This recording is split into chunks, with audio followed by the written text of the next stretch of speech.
하늘로 올라가신 예수님, 기도하고 시작하겠습니다. 하나님 아버지, 오늘도 이렇게 너무나 귀한 말씀을 예배하여 주심을 감사합니다. 이 깊은 진리를 사람의 지혜로서는 깨달을 수가 없습니다. 성령께서 역사하셔서 우리 각 심령에 역사하셔서 이 귀한 진리를 깨달아 알 수 있도록 도와주시고 우리 각자의 영의 양식으로 깊이 영접할 수 있도록 축복해 주시옵소서. 감사합니다. 예수님 이름으로 기도합니다. 아멘. 오늘 말씀은 부활하신 예수님께서 제자들을 떠나서 하늘로 올라가신 내용입니다. 예수님의 이 성천은 탄생, 동정여 탄생, 십자가의 죽으심, 3일 만에 부활하심과 더불어서 마지막 다시 오실 재림과 더불어서 굉장히 중요한 진리를 우리에게 가르쳐 줍니다. 오늘 이 말씀은 예수님께서 올라가시면서 마지막으로 제자들에게 당부하신 말씀, 이것을 통해서 우리 신자들에게 주시는 이 성천의 의미가 무엇인가, 이것을 가르쳐 줍니다. 이제 36절부터 보면은 이 말을 할 때에 했습니다. 이 말을 할 때라는 것은 엠마오로 갔다가 돌아온 두 제자가 자기들이 만난 예수님에 대해서 제자들과 대화를 나누고 있는 동안에 그 말입니다. 그때 예수님께서 친히 그 가운데 서서 이러시되 너희에게 평강이 있을지어다, 이렇게 말씀하셨습니다. 여기서 이제 평강이 있을지어다, 이것은 두 가지 측면에서 우리에게 진리를 가르쳐 줍니다. 첫째는 예수님께서 시리에 빠져서 고향으로 내려가고 있는 제자들을 찾아오셨다는 것입니다. 우리가 얼핏 생각하면은 믿음을 잘 지키고 또 참 열심히 복음을 전하고 충성스럽게 이렇게 사명을 감당하는 자들은 축복하시고 이렇게 시리에 빠져가지고 불신에 빠져서 내려가는 사람들은 오히려 책망하시고 뭐 징계하시고 이렇게 하는 것이 마땅하다, 이렇게 생각할 수 있습니다. 그러나 주님께서는 불신에 빠져서 넘어진 자들, 부르심과 사명을 잃어버리고 방황하는 자들을 찾아오셔서 이렇게 격려하시고 힘을 주시고 이렇게 회복하도록 도와주신다. 그러니까 엠마오로 간 길에서 예수님이 만나서 많은 대화를 하셨는데 이제 예루살렘에 올라오니까 예수님이 다시 그들을 만나 주셨다는 겁니다. 이러한 주님의 사랑과 긍휼하심으로 인해서 연약하고 부족한 제자들이 사명을 감당할 수 있었다. 오늘날도 마찬가지입니다. 우리가 이 캠퍼스 복음 역사, 우리 대구 UBF 회복 역사도 주님께서 우리와 함께 하시기 때문에, 우리와 동행하시기 때문에 이것을 감당할 수 있다. 둘째는 주님께서 참된 평안을 주신다는 겁니다. 여기서 이제 너희에게 평강이 있을지어다, 이것은 영어 성경에 보면은 peace be with you라고 하거든요. peace be with you. 그러니까 peace라는 것은 어떤 관계성 속에서 이루어져요. 사람과 사람 관계성, 나라와 나라, 뭐 지역과 지역, 뭐 이런 관계성에서 피스가 있다는 것이죠. 그래서 사람들은 저 참된 평화를 누리기 위해서 뭐 여러 가지 노력을 합니다. 이제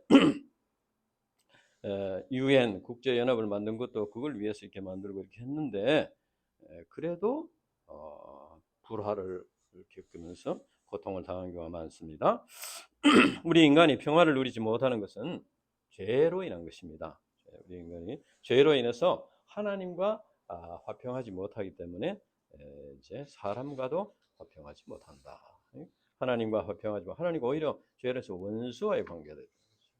그래서 우리가 이제 이 이기적인 본성, 죄악된 본성이 그대로 가지고 있으면서 아무리 사람들과 이렇게 화평한 관계를 하려고 해도 잘 이루어지지 못하는 것입니다. 그래서 이제 사람과의 관계성 때문에 많은 스트레스를 받고 또 마음의 병, 육신의 병을 얻기도 하고 이렇게 합니다. 우리 인간이 예수님을 믿음으로 죄 사함을 받고 하나님과 화평한 관계가 될 때, 하나님과 각자가 하나님과 화평한 관계가 될 때 그 사람끼리에도 이제 화평한 관계가 될 수 있다. 그래서 결과적으로 예수님만이 우리 인간에게 진정한 평강을 주실 수가 있다 하는 것입니다. 그러나 이때 제자들이 반응이 어떻냐? 이 37절에는 그들이 놀라고 무서워하여 그 보는 것을 영으로 생각하는지라. 영으로 생각했다는 것은 어떤 귀신같이 생각했다는 거예요. 귀신같이. 예수님이 이제 방문도 안 열고 쏙 들어오니까 놀라서 영으로 생각했다. 유령으로 생각했다는 것이요. 이때 예수님께서 제자들을 이제 38절에서 43절까지 보면은 이제 유령이 아니다. 그것을 어찌하여 의심하느냐? 내 손과 발을 봐라. 못 박힌 손과 발을 보고 만져봐라. 만져보고 또 영은 살과 뼈가 없다. 근데 내가 살과 뼈가 있다. 만져봐라. 그리고 또 이제 예수님께서 안 먹어도 되지만 생선 한 토막을 달라 해가지고 잡았어요. 이것은 제자들을 도와주기 위함입니다. 예수님은 두려워하고 의심하는 제자들에게 이렇게 믿음을 갖도록 이렇게 도와주셨다. 왜 이제 이 영으로 온 것이 아니고 몸으로 부활했다는 것이 왜 중요한? 우리 이제 죽음이라는 것은 뭐냐? 우리 인간의 죽음은 영과 육이 분리되는 겁니다. 그래서 육은 이제 흙으로 이렇게 썩어서 흙으로 돌아오고 영은 그대로 살아 있습니다. 죽은 사람들의 영은 다 그대로 있어요. 그래서 이제 이따가 나중에 이제 주님이 오실 때 다시 이제 살아나는 심판을 받게 된다는 거예요. 그러니까 만약에 예수님이 영으로 나타났다면은 원래 있는 그 영으로 나타났다면 부활이라고 할 수 없습니다. 원래 있던 거니까. 그러니까 이 예수님께서 음식을 잡수실 수 있는 그런 몸을 가진 존재로 다시 했다. 다만 그 몸이 옛날 몸하고는 다르다는 것이죠. 그러니까 부활이라고 할 수 있는 것이죠. 몸을 가진 존재로 부활을. 그러니까 이제 여기에서 많은 이단들이 생기고 있습니다. 이것은 우리 신자들이 장차 부활 때에 지금과 다른 몸으로 다른 모습으로 살아난다 하는 것을 암시해 줍니다. 고린도전서 15장 42절에서 44절 같이 읽어봅시다. 고린도 15장 42절에서 44절. 고린도전서 15장 42절에서 44절 같이 한번 읽어보겠습니다.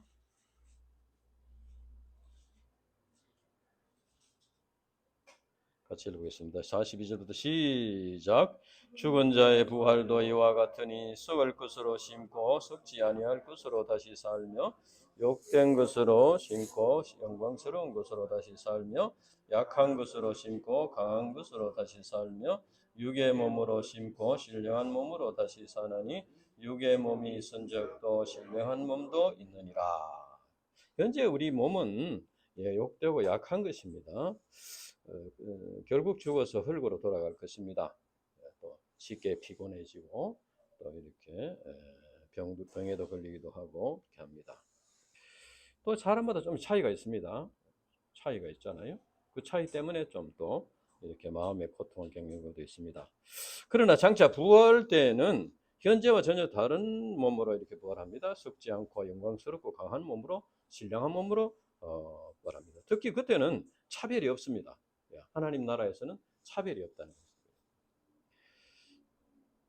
우리는 이러한 부활의 산소만을 가지고 살아야 돼요. 이 땅에서는 참 이렇게 연약함이 있고 또 이렇게 욕된 것이 있고 차이가 있고 뭐 여러 가지 이렇게 있습니다만은 우리가 부활 때는 그때는 뭐 다 이렇게 영광스러운 몸으로 부활한다. 그렇기 때문에 우리가 이 세상에 사는 날 동안에 좀 부족한 것이 있더라도 다시 영광스러운 몸으로 부활하는 그 부활의 산소망을 가지고 현재 여러 가지 문제들을 극복하고 이겨나가는 그런 믿음의 사람들이 되어야 되겠다.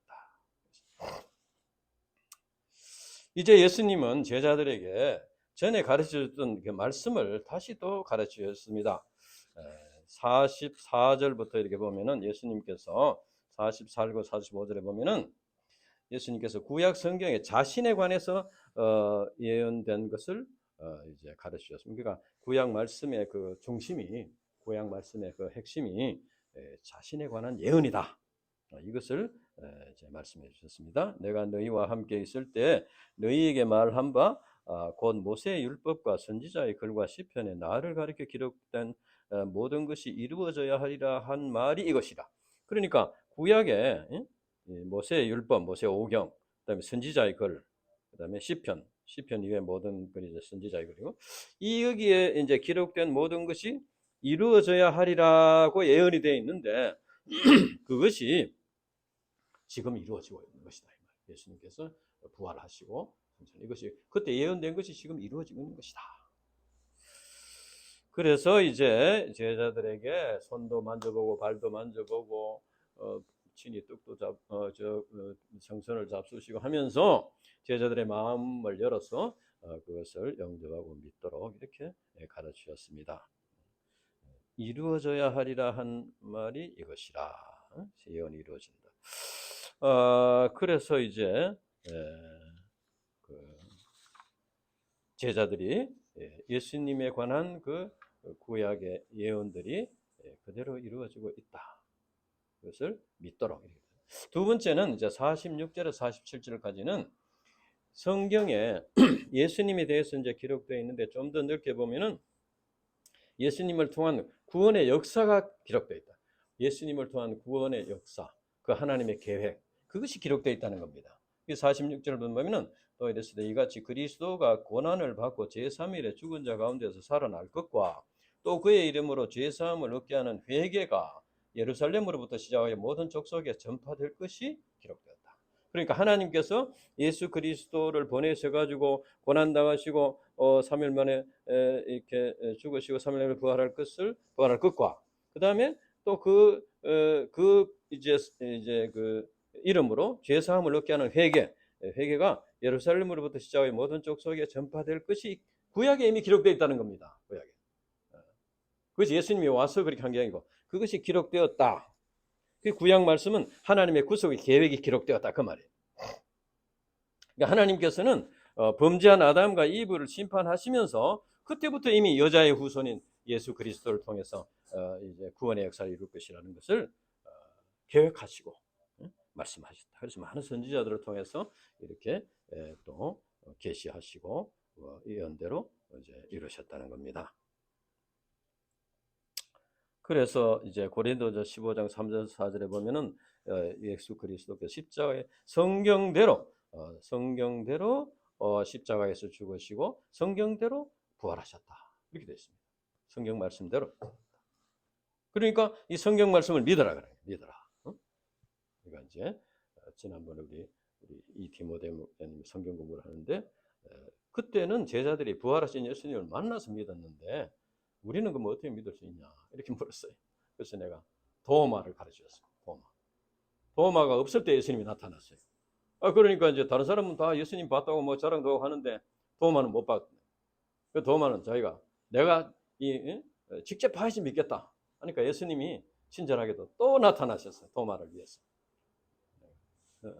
꼭 봐야지 믿겠느냐.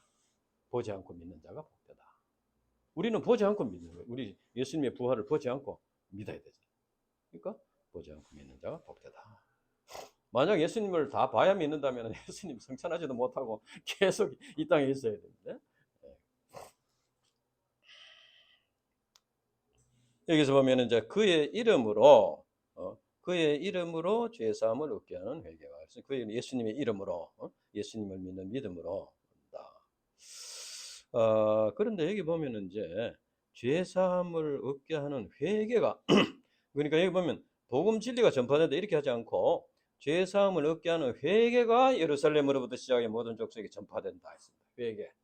그래서 이제 구원의 역사를 이루는데 하나님께서 모든 것을 해놓으셨어요. 우리가 구원받는 데 있어서 하나님께서 대부분의 일을 다 이루어 놓으셨습니다. 독생자를 보내시고 십자가에 죽게 하시고 다 이루어 놓으셨는데 우리가 해야 될 것은 회개라. 우리가 회개. 그러니까 하나님께서 구원의 역사를 이루시기 위해서 이루어 놓으셨는데 그것은 회개하는 자에게 적용이 되는 거예요. 회개. 우리가 해야 될 일은 회개라는 거예요. 회개. 그래서 우리 인간이 우리 자신의 죄 문제는 이 죄가 너무 무거워서 우리 자신의 힘으로는 그 죄값을 치르고 이렇게 할 수가 없습니다. 우리가 인간이 선행을 한다고 해가지고 뭐 고행을 한다고 해가지고 또 뭐 헌금을 바친다고 해가지고 그것이 우리를 구원할 수가 없다는 거예요. 그래서 이제 우리 인간이 죄 문제를 해결하기 위해서는 하나님으로부터 죄 용서를 받아야 됩니다. 죄 사함을 받아야 돼요. 다른 어떤 길을 통해서 죄값이 지불되고 그걸 통해서 내가 죄 사함을 받아야지 되지, 내 힘으로 내 노력으로 내 어떤 것으로 죄 사함을 받을 수가 없다는 겁니다. 하나님께서는 자기의 죄를 회개하고 십자가에 죽으셨다가 부활하신 예수 그리스도를 믿는 자에게 죄 사함을 주신다. 그러니까 우리 입장에서는 이제 공짜로 받는 거죠. 예수님이 십자가에서 죄값을 지불하셨으니까 그 자체는 공짜는 아니지만은 우리 입장에서는 공짜예요. 그냥 받은 거예요. 그냥 받았으니까 그냥 받아놓고 살기는 자기 욕심대로 살고 그렇게 하면 안 되겠지요. 우리가 그냥 거저 받았으니까 너무 감사하지 않습니까? 그래서 주님을 위해서 무엇이라도 이렇게 감당하는 이것이 올바른 자세다 하는 것이죠. 그러나 회개라는 것이 그리 쉽지 않습니다. 회개하려면 어떻게 됩니까? 회개하려면은 자기를 부인해야 됩니다. 자기를 버려야 됩니다. 자존심을 버려야 됩니다. 자기를 버려. 그것이 참 그런 투쟁이 필요합니다. 회개라는 것이 그냥 뭐 쉽게 되는 것이 아니죠. 우리가 자기의 자존심을 버리고 자기를 부인하고 이렇게 해야 되는데, 그래서 자존심 때문에 회개하지 않으면 어떻게 됩니까? 그 죄는 그냥 남아 있는 거예요. 계속 이렇게 가는 거예요. 하나님과의 관계가 올바르게 맺어지지 못한 상태에서 계속 갑니다. 하나님과의 관계가 막혀 있어요. 그러니까 우리가 하나님과의 관계가 열리려면은 죄 사함을 받아야 되는데, 그러려면은 회개를 해야 돼요. 우리가 해야 될 일은 회개예요. 회개다. 이것을 꼭 기억해야 돼요. 그래서 죄 사함을 얻게 하는 회개가 전파될 것이다. 그것을 말하면 회개할 것을 전파하라고 해요. 네가 회개해야 죄 사함 받고 구원 받는다. 이것을 전파하라는 겁니다.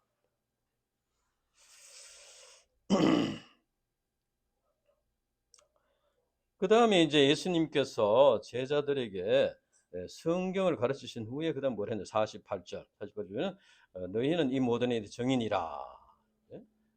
우리 인간이 복음 진리를 믿어야만 구원받을 수 있고, 들어야만 믿을 수 있고, 전해주는 사람이 있어야 들을 수 있다는 거예요. 그러니까 이 전해주는 사람이 있어야 된다. 예수님이 계실 때는 예수님이 직접 하셨고 또 제자들도 이렇게 했고 한데, 이제 예수님 성천하시고 이렇게 하면은 누군가가 계속 이 증인이 있어야 돼. 증인. 증인이라는 말은 굉장히 참 그 당시로 말하면은 위험한 그런 거예요. 예수님의 증인이라 하면은 죽음을 각오해야 될 그런, 굉장히 고귀한 이름인데 여호와의 증인 때문에 증인이라는 그 이미지가 조금 안 좋은 그런 게 있습니다. 근데 하여튼 증인의, 그래서 예수님이 3년 동안 제자들을 양육하신 것도 복음 전파의 사명을 맡기기 위해서입니다. 만약에 예수님께서 그 참혹한 고통을 당하시고 이렇게 하셨는데 아무도 전해준 사람이 없으면은 예수님 혼자 죽은 것이 됩니다. 참 그렇게 돼서 안 되겠죠. 그래서 증인의 사명이 그만큼 중요하다. 그래서 이제 그렇지만은 여기 증인의 사명에는 십자가가 있고, 그 당시로 말하면은 죽음을 각오해야 되는, 출교를 각오해야 되고 또 죽음을 각오해야 되는 그런 일이었습니다. 사도행전에 보면은 초대교회 순교자도 있고 스데반 같은 순교자도 있고 또 출교도 당하고 여러 가지 좀 극심한 박해가 있었습니다. 또 특히 이제 베드로를 비롯한 제자들은 시골 어부 출신들입니다. 그러니까 비슷한 어부들한테 뭐 복음 전하는 건 할 수 있더라도 아주 이렇게 지식이 많고 또 사회적인 지위가 있고 뭐 이런 명예가 있고 이런 사람들에게 전하는 것은 참 쉽지 않게 생각할 수 있습니다. 그러나 예수님께서 제자들에게 이제 그것을 할 수 있도록 이제 49절, 우리 49절을 한번 읽어보겠습니다. 49절. 시작. 볼지어다 내가 내 아버지의 약속하신 것을 너희에게 보내리니 너희는 위로부터 능력을 입혀질 때까지 이 성에 머물라 하시니라.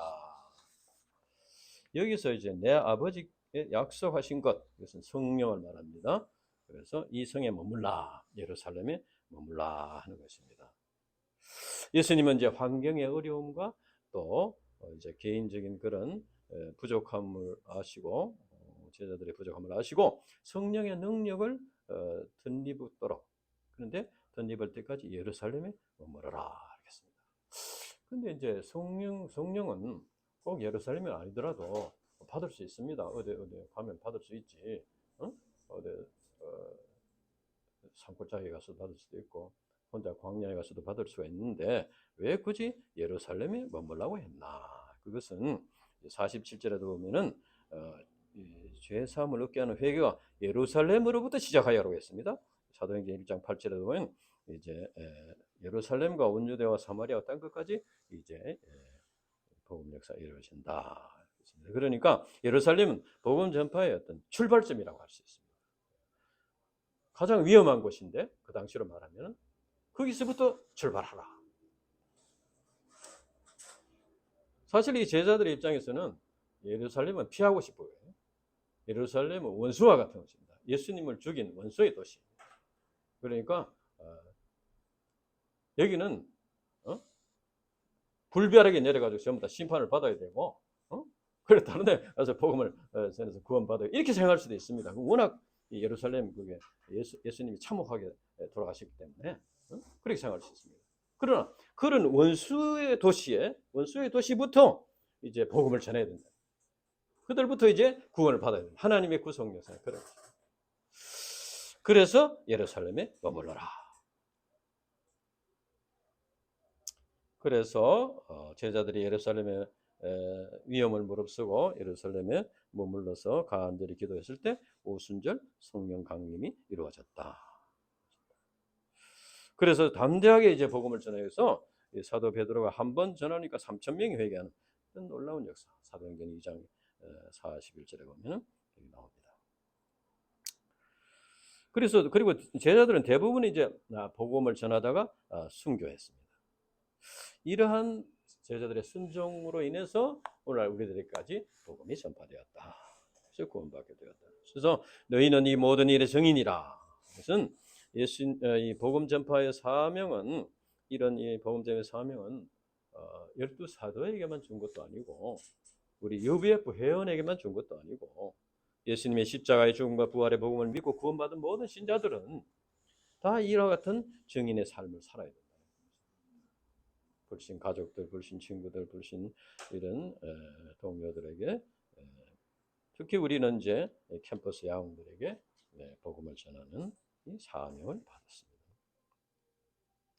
그래서 우리 UBF에서는 많은 선교사들이 파송이 되고 2042년까지 10만 선교사 파송을 위해서 기도하고 있습니다.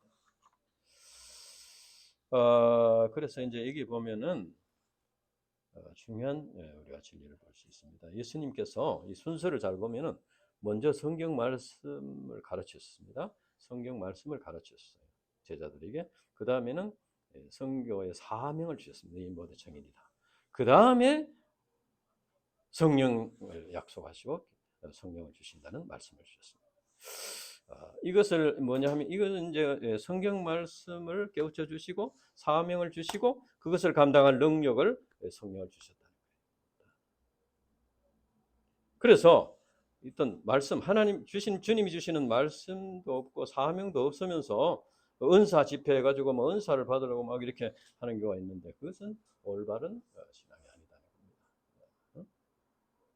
그다음에 또 거꾸로 성령의 능력을 받지 않고 자기 의지로 뭔가 좀 이렇게 다른 어떤 목적을 가지고 뭐 이렇게 말씀을 사명을 감당한다고 해도 그것도 또 할 수 없다는 것이. 그래서 실제로 이제 그 말씀과 사명이 없이 은사 집회해가지고 은사를 어떻게 받아가지고 그것을 과시하고 뭐 이렇게 하다가 잘못된 신앙이 왜곡된 그런 경우가 있습니다. 그리고 말씀과 사명을 받고 열정에 넘쳐가지고 막 자기 의지로 막 이렇게 힘으로 감당을 하다가 지쳐서 넘어질 수가 있습니다. 제가 초창기에 그렇게 하다가 아마 많은 시행착오를 겪고 이제 학교도 늦게 졸업하고 군대도 사병으로 가고 막 그렇게 했었습니다. 근데 그때는 성령의 어떤 보다는 내 열정으로 뭔가를 해보려고 하다가 우리 대구 UBF 우리도 이제 참 여러 가지 어려움이 있었습니다. 여러 가지 참 있었지만 우리가 말씀을 붙잡고 이 캠퍼스에 머물러라. 이 말씀에 순종해서 우리가 머물고자 했을 때 성령의 역사를 체험하고 있습니다. 우리는 참 자기 자신의 신앙도 지키기 힘든 연약한 자들입니다. 반면에 사단 마귀는 너무나 강교하게 이렇게 역사합니다. 그러나 우리가 성령의 인도함을 받을 때, 우리가 성령의 능력을 받을 때 능히 그런 걸 이기고, 그리고 어떤 박해를 이기고, 비난을 이기고, 또는 참 무능력을 이기고 이렇게 감당할 수 있다. 성령의 능력을 받아요. 그러니까 먼저 말씀을 받고 사명을 받고 그 다음에는 성령의 능력을 받아요. 이것이 이제 삼박자가 맞아요. 이제 예수님께서 하늘에 올라가기 전에 제자들에게 50절 51절에 보면은 예수님은 제자들을 데리고 베다니 앞까지 가서 손을 들어 그들에게 축복하셨다. 축복 기도를 하시고 이제 올라가셨는데 아마 제자들을 위해서 이제 성령의 능력을 받아서 이 사명을 잘 감당하도록 아마 기도하셨을 것입니다. 그래서 하늘로 올라갔습니다. 그때 제자들은 이제 그들이 경배했다고 했습니다. 큰 기쁨으로 예루살렘에 돌아갔습니다. 예루살렘은 잘못하면 좀 죽을지도 모르는 예루살렘인데 그러나 예수님을 이제 예수님이 성천하시는 모습을 보고 기도를 받고 그래서 이제 성전에 가서 늘 성전에서 하나님을 찬송했다.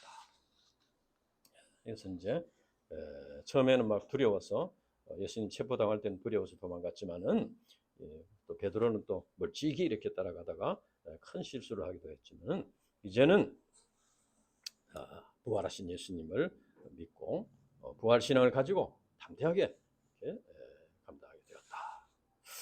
그러면 이제 이 부활하신 예수님이 하늘로 올라가신 것이 우리 신자들에게 주는 의미가 무엇인가? 다시 한번 우리가 생각해보면 첫째는 예수님께서 성천하심으로써 우리 신자들에게 성령이 임하게 되었습니다. 성천하심으로써. 그래서 요한복음 16장 7절에 보면은 이제 그러하나 내가 너희에게 실상을 말하노니 내가 떠나가는 것이 너희에게 유익이라. 내가 떠나지 아니하면 보혜사가 너희에게 오시지 아니할 것이요 가면 내가 그를 너희에게 보내리라 했습니다. 예수님이 가셨기 때문에 보혜사가 오신다. 그러니까 물론 이제 예수님이 육신을 가진 예수님이 뭐 제자들하고 같이 있는 것이 뭐 나쁜 것은 아니고 뭐 그렇게 하지만 시간적인 공간적인 제한이 있습니다.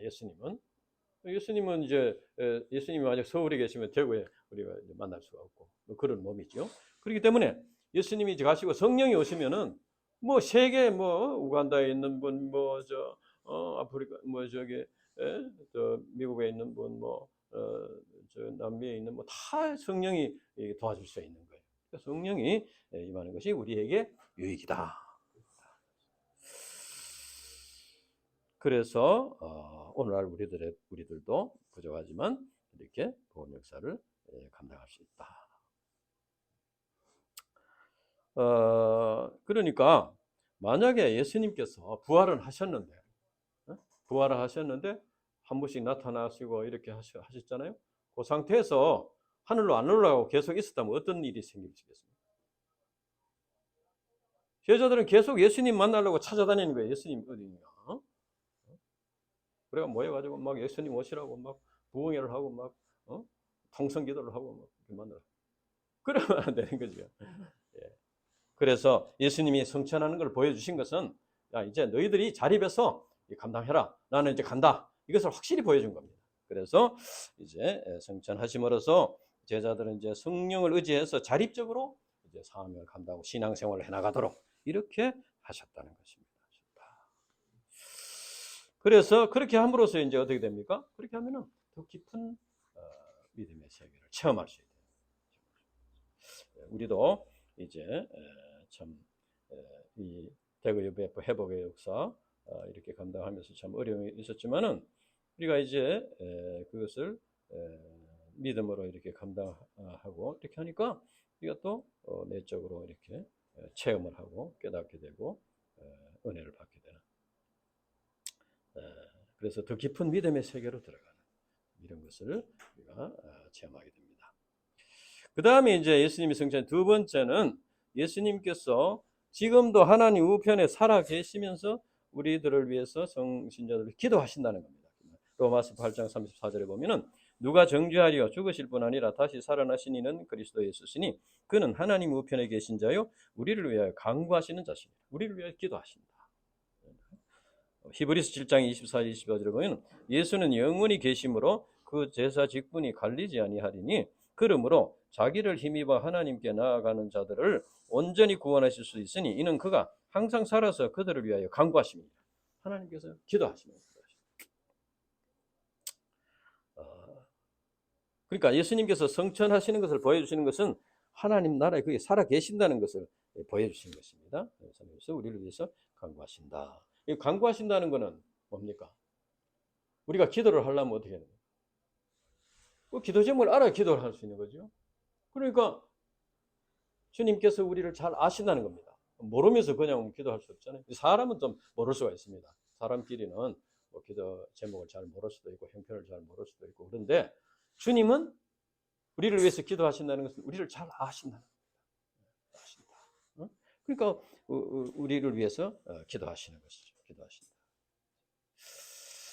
그래서 이제 우리가 연약해서 좀 넘어질 때가 있더라도 주님께서 우리를 위해서 기도하시고 우리를 위해서 간구하신다. 그래서 다시 일어날 힘을 주신다. 그래서 우리를 위해 간구하신다는 것은 바로 참 우리의 하나님 앞에서 우리의 보정이 되신다는 겁니다. 옛날에 아주 오래전에 우리 유사무엘 선교사 가정에 처음 가서 그때 저 딸 주원이가 맏딸이니까 그 말라리아인가 걸렸어요. 그래가지고 막 거의 죽을 징이 되는 거예요. 그래서 이제 막 호흡이 막 이렇게 마지막 사람들이 죽기 전에 마지막 호흡을 하는 뭐 특징적인 호흡이 있는데 그런 호흡을 하는 것 같이 보이는 거예요. 그래서 이제 쑥 하다가 그냥 딱 끊어지면 죽는 거예요. 그래서 막 저리 기도하고 뭐 이랬는데 그래 이제 살아났어요. 그래서 또 뭐 다른 여러 어려운 문제들도 이렇게 풀려 나갔어요. 그래서 그때 이제 한번 나와서 그런 얘기. 누군가가 우리를 위해서 기도한다는 것을 느꼈다는 거예요. 그래서 내가 그 얘기를 했어요. 주님이 하나님 우편에서 너를 위해서 기도하신다. 그렇습니다. 주님이 우리를 기도하시는 거예요. 임누가 선교사가 막내 아들도 이번에 위튼 칼리지에 들어가서 많은 장학금을 받게 됐대요. 그래서 뭐 아주 대학을 잘 공부할 수 있게 된 거예요. 주님이 기도를 하신 거예요.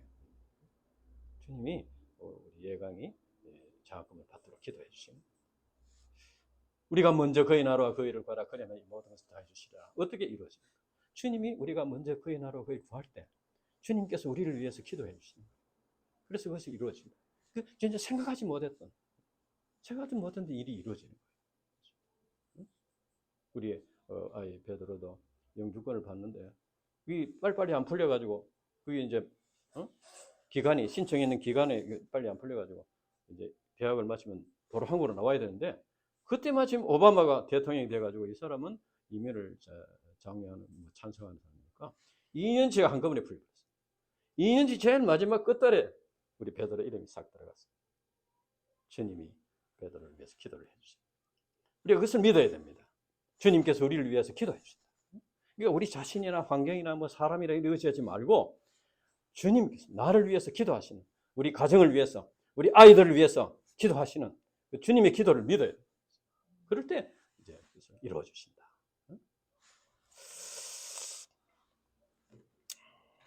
그 다음에 이제 우리 대구 UBF도 이제 하나님의 타임 스케줄에 따라서. 근데 문제는 이제 하나님의 타임 스케줄에 따라서 이루어지는 거예요. 우리가 이제 원하는 대로 착착착 되면 좋지만은 그렇게 하지 않고 하나님의 타임 스케줄대로 이루어진다. 그것을 기억하고 이제 우리가 믿음을 해야 됩니다. 세 번째는 성천하신 예수님께서 하나님 나라에서 우리의 있을 것을 예비하신다. 성천하신 예수님께서 하나님 나라에서 우리의 있을 것을 예비하신다는 거예요. 하나님 예수님이 성천하셨다는 것은 그 하나님 나라에서 우리의 있을 것을 예비하신다. 요한복음 14장 1절 3절에 보면 너희는 마음에 근심하지 말라. 하나님을 믿으니 또 나를 믿으라. 내 아버지 집에 거할 곳이 많도다. 그렇지 않으면 너희에게 일렀으리라. 내가 너희를 위하여 처소를 예비하러 가노니 가서 너희를 위하여 처소를 예비하면 내가 다시 와서 너희를 내게로 영접하여 나 있을 곳에 너희도 있게 하리라. 이제 예수님께서 성천하셨다는 것은 예수님께서 우리를 위해서 처소를 예비하시고 다시 오셔가지고 우리를 데리고 가신다는 거예요. 사람들이 다 인생 무상을 이제 토로하는 것은 죽음은 끝이라고 생각하기 때문에 그렇습니다. 그러나 죽음은 끝이 아니고 부활하신 예수님께서 지금 거처를 마련하고 계십니다. 우리의 거처를 마련하고 계십니다. 그래서 다시 오셔서 우리를 데려가신다. 그리고 그러니까 우리가 이 땅에 사는 것은 나그네와 같이 잠시 사는 것입니다. 잠시 사는 것에 불과한 것입니다. 영원한 하나님 나라가 우리에게는 주어져 있다. 우리에게 하나님 나라가 있고 주님이 처소를 예비하신다. 이거 진짜 얼마나 큰 참 소망이 되는지 모릅니다. 그래서 우리는 이런 소망 가운데 살아야 되겠다. 이 세상의 것으로 인해서 너무 이렇게 슬퍼하고 너무 이렇게 절망하고 두려워 이렇게 할 것이 아니고 이제 하나님 나라의 소망을 바라보고. 그다음 네 번째는 부활 성천하신 예수님은 성천하신 모습을 보여주신 것은 그 올라가신 모습 그대로 다시 온다는 것을 이제 가르쳐 주십니다. 그러면은 이제 데살로니가전서 4장 16절 17절 한번 읽어봅시다. 데살로니가전서 4장 16절 17절. 데살로니가전서 4장 16절 17절. 데살로니가전서 4장 16절 17절 같이 읽어보겠습니다. 시작. 주께서 호령과 천사장의 소리와 하나님의 나팔로 하늘로 솟아 경림하시리니 그리스도 안에서 죽은 자들이 먼저 일어나고 그 후에 우리 살아남은 자도 그들과 함께 구름 속으로 끌려올려 공중에서 주를 영접하게 하시니 그리하여 우리가 항상 주와 함께 있으리라. 예수님께서 제자들에게 하늘로 올라가신 것을 보여주신 것은 그 본 그대로 다시 오신다. 이것을 깨우쳐 주시는 것입니다. 그래서 예수님이 첫 번째 오실 때는 참 그 갈릴리 나사렛에서 참 이렇게 베들레헴에 거기서 이제 참 여관이 없어가지고 마구간에서 이렇게 태어나서 사람들의 관심도 없고 이렇게 했지만은 이제 다시 오실 때는 큰 나팔 소리와 천사와 이렇게 오신다. 그래서 그런데 이제 문제는 언제 오시느냐 이것은 이제 가르치지 않았습니다. 그것은 바로 언제 오시든지 우리가 맞이할 수 있는 그런 삶을 살아야 된다. 그것을 예수님께서 말씀해요. 주님이 오시는데 반드시 언제 오시든지 맞을 수 있는 삶을 살아라. 그런 의미입니다. 언제 오시든지 맞을 수.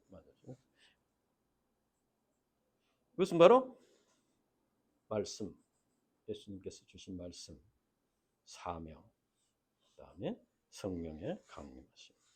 그것을 믿고 이렇게 순종하는 삶을 살아야 되겠다. 예수님께서 계시록 이제 22장 20절에 보면은 내가 진실로 속히 오리라 이렇게 말씀하셨습니다. 그래서 이제 요한 계시록 마지막 기도 아멘 주여 오시옵소서 이렇게 기도를 하고 있습니다. 그래서 우리는 이제 이 세상에서 이 세상 만민을 구원하는 것이 하나님의 가장 큰 뜻입니다. 하나님의 뜻이 무엇이냐? 그런데 그래서 주님께서 우리에게 너희는 이 모든 일의 정인이라 이 사명을 주셨습니다. 하나님의 뜻은 이 세상 만민을 구원하는 것인데 그 뜻을 이루기 위해서 우리에게 너희는 이 모든 일의 정인이라 하는 사명을 주셨다. 그런데 우리 신자들이 다시 오실 주님을 기다리는 믿음, 그러니까 우리가 다시 오실 주님을 기다리는 믿음이 있어야 사명을 감당할 수 있습니다. 그런 믿음이 있어야 주님이 오시니까 주님이 오시는 다시 오시는 주님 앞에서 우리가 이것이 이제 칭찬받을 상급을 받을 그런 사명을 감당할 수 있고, 그 다음에 주님이 주신 사명을 감당하는 것이 주님의 재림을 기다리는 믿음이 있다 하는 것이 입증이 되는 거예요. 주님이 재림을 기다린다고 하는데 기다리는 사람의 이제 그 특징이 뭐냐? 다시 오실 주님이 기뻐하시는 일을 하는 것이 주님의 재림을 기다리는 믿음이 있다는 증거가 되는 거예요. 이 두 가지가 서로 맞물려 있는 것입니다. 그래서 우리 신자들이 다시 오실 주님을 기다리는 믿음이 있어야만 주님이 주시는 사명을 감당할 수 있고, 주님이 주시는 사명을 감당하는 자가 바로 주님을 기다리는 믿음이 있다는 자인 것을 입증하는 것이 된다는 것입니다. 주님께서는 연약한 우리들을 위해서 성령 강림을 약속하셨습니다. 우리가 성령의 역사를 믿고 의지할 때 우리가 하나님의 뜻을 알 수 있고, 사단 마귀의 시험을 이길 수 있고, 말씀의 뜻을 깨달을 수 있고, 또 복음을 전가할 능력을 덧입을 수 있고, 이렇게 할 수 있다. 그래서 우리가 주님의 증인의 삶을 감당할 때 주님께서 다시 감당할 때 주님이 다시 오셔서 우리를 기뻐하시고 우리를 이렇게 기쁨으로 맞아주시고 우리를 하나님 나라로 인도하신다. 이것이 우리의 최종적인 소망입니다. 우리 이 소망을 가지고 이제 믿음으로 어려움들을 이겨나가는 극복하는 승리하는 그런 삶을 살아야 된다. 기도하고 하나님 아버지 감사합니다. 오늘도 귀한 진리의 말씀해 주셔서 감사합니다. 성령께서 도와주시고 은혜를 베풀어 주시옵소서. 연약한 저희들은 참 늘 이렇게 부족하고 연약하여서 쓰러지고 넘어질 수밖에 없습니다. 사탄 마귀가 너무나 강교하게 역사하기 때문에 참 우리가 좀 넘어질 때가 많습니다. 하나님께서 좀 붙잡아 주시고 이 십자가에서 죽으시고 부활하시고 승천하셔서 우리를 위해서 기도하시고 성령을 다시 보내주시고 이제는 우리를 위해서 처소를 예비하시고 다시 오셔서 이 세상 악을 심판하시고 우리를 구원을 완성하실 하나님을 인도하실 주님을 바라보면서 믿음으로 승리하는 삶을 살 수 있도록 축복해 주시옵소서. 감사합니다. 예수님 이름으로 기도합니다. 아멘.